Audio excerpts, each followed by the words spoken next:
KPU Kabupaten Gianyar melaksanakan rapat pleno terbuka rekapitulasi dan penetapan daftar pemilih tetap DPT pada pemilihan gubernur dan wakil gubernur Provinsi Bali serta bupati dan wakil bupati Kabupaten Gianyar.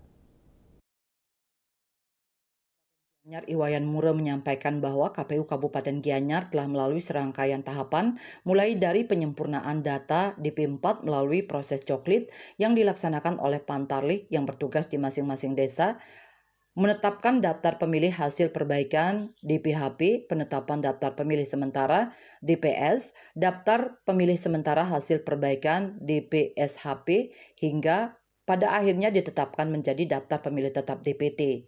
Wayan Mure juga menyampaikan agar masyarakat tetap memastikan bahwa dirinya terdaftar sebagai pemilih, agar kemudian dilanjutkan dengan pembacaan tata tertib rapat pleno terbuka oleh anggota KPU Gianyar, Divisi Sosdikli, Parmas, dan STM, serta pembacaan kronologi pemutakhiran data oleh anggota KPU Gianyar, Divisi Perencanaan dan Data, Dewo Ngakan Nyoman Suardite.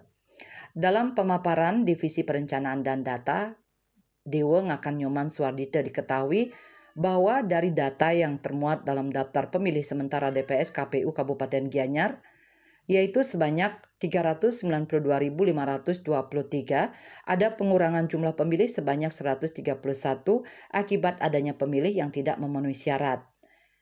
Jumlah pemilih dalam daftar pemilih tetap pada pemilihan di Kabupaten Gianyar tahun 2024 adalah sebanyak 392.342, terdiri dari 193.415 pemilih laki-laki dan 198.927 pemilih perempuan. Pemilih terbanyak ada di Kecamatan Sukawati sebanyak 84.796, selanjutnya Kecamatan Gianyar sebanyak 76.834, Kecamatan Belah Batu 56.713, kemudian secara berurutan disusul oleh Kecamatan Ubud, Tegalalang, Tampak Siring, dan Payangan. Sementara jumlah TPS di Kabupaten Gianyar ditetapkan sebanyak 873, termasuk 1 TPS khusus di Rutan Kelas 2B Gianyar. Wirnaya Bali Pos melaporkan.